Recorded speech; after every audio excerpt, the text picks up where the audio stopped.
And the host gets on and she goes, "This next comic, you've seen him from Netflix. Give it up for Bill Burr." Hey, I moved to New York City to be a stand-up comedian so you didn't have to. Did you like me? Moms love to give people eating disorders. Could you imagine crying because the president dies? Oh, so you think you're funny? You think you're a funny guy? Or maybe you're just interested in comedy. Maybe you just saw John Mulaney's last special and you're like, I liked that. I'm gonna watch this video now. I'm gonna tell you what it's like to move to New York City with no comedy experience and no connections, trying to be a stand-up comic. In 2021, I moved to Kips Bay, Manhattan. I was a Kips Bay.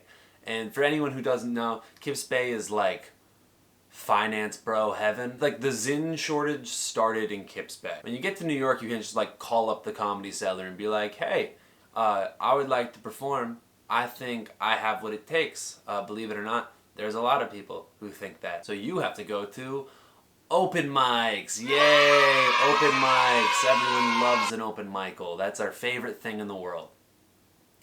Open mics in a lot of other cities have like audience and people listening and people who care. In New York, there's like 4 real comedians, 5 people who are just kind of lost and they're trying out a bunch of different stuff, 1 failed actor, and then 3 homeless guys that like scrape together $5 and they're like, I need a captive audience. I'm gonna go to an open mic. My first open mic was at the West Side Comedy Club, which is in the basement of a Mexican restaurant. I walked in and there was a rotund gay gentleman on stage, and he was basically just sexually harassing everyone in the room. I walked in and I believe I was called a tall drink of cock. 1, sexual harassment. 2, not even that good of a joke. Like not that original. It shows why he was at the open mic. Yeah. So after I was done being sexually harassed, eventually it was my time to go. Everyone's favorite part of the conversation, when you get to talk, right? That's the best part. I go up there and I bomb pretty hard. For anyone who wants to know what bombing feels like, it literally feels like dying. The reason why you're nervous of public speaking is because in your like lizard brain, back in the ye olden times, if you ever were speaking to a group of 150 people, you were pleading for your life. And if it's not going well, your brain is literally like, we're gonna die! What are you doing? Stop! I thought I had a bunch of jokes like in my notes app that I've like saved over the years. Turns out they weren't jokes, they were premises. They were just like funny ideas that had no punchline, and also they probably weren't even that funny. So the next day I bought a notebook. I'm like, I'm gonna turn all these premises from my notes app into jokes with punchlines. And after I did that, I wasn't doing well by any means, but I was like, all right, at least I have jokes with structure, which is better than 50% of the people who are gonna be at an open mic. Like seriously, one time I was at a mic and a guy just took out hedge clippers and threatened to cut off everyone's genitals, so pretty low bar. I knew if I was going to do this, I had to dedicate myself entirely. So I spent the next like year doing like 4 mics a day. I think in my first year of comedy, I did like 600 mics and shows. There's this place called the Climate Lounge where they used to have mics from like 4 to midnight, and sometimes I would just show up and do all of them. Actually, at a 4 p.m. mic there, I met Ralph Barbosa. Before he was famous, there was 5 people there, and even then you're like, even for 5 people, this guy's pretty funny. My first real break wasn't even like booking a show or like getting signed to an agent. I got a job working at New York Comedy Club. Being like their live cutter of videos, the guy that's like, cut to camera 1. That was me. On my first night working there, I was in my little booth being a little goblin boy in the back of the club, and the host gets on and she goes, this next comic, you've seen him from Netflix, give it up for Bill Burr. And I was like a 23-year-old kid just like, oh my god, comedy is real. There is magic in the world. It was like my little like I'm in New York City moment. Like when a girl takes a picture on 5th Avenue and she's like, I'm living my big city dream.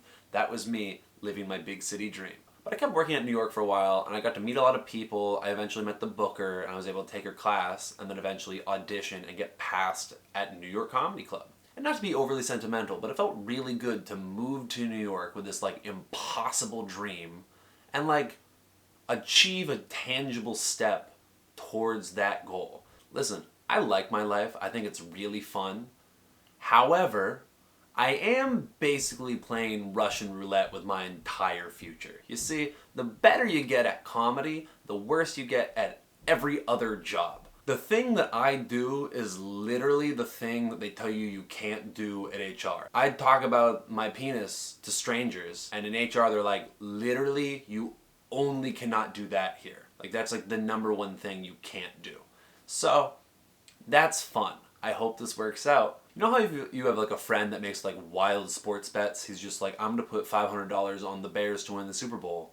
I'm the Bears, and the Super Bowl is my life being normal and good. So that's scary at times, but for right now, we're just hanging in the pocket. So eventually time goes by, you write more material, you get more breaks, you start to get past to other comedy clubs. I started barking, which is that thing where you go out on the street, you try to sell tickets for your show, and you basically just like catcall with a purpose. You just get out there and you annoy a bunch of strangers until like eventually some people come to the show. So I moved to New York to be a stand-up comedian, and what happened? Well, what happened was I kind of became a stand-up comedian, which is pretty cool, right? After 3 years, it's not like my full-time income, but it definitely is like a main source of my income. I have a part-time job still. I like where my comedy is going. When you start, you're just like, Diet Coke is weird, right? But eventually you get to a point where you have like a toolbox and skills and structure to string together jokes, to talk about topics you actually want to discuss. It's actually fulfilling for you to talk about. I wanted to make this video in a way that would have been enjoyable to me before I started comedy. Like, I don't want it to be like advice or tips. I kind of just want to document my experience as being a mid to low level comedian in New York City after moving here with really like no connections or no experience doing stand-up. It was just something I knew I wanted to try. If you thought this was interesting, or you liked it, or you liked me and my zany personality, tell me things in the comments. Talk to me. I'll talk back. Who am I going to talk to? I'll talk to you. Why not? Let me know what other topics you'd want me to talk about in kind of the like comedy world. I don't really know what this channel is going to be. I think I'm going to like maybe make some video essays, or maybe show you some stuff in New York, or just document some stuff from my life as a comedian in New York. But yeah, I guess bye Twitter world. Love you. Smooches.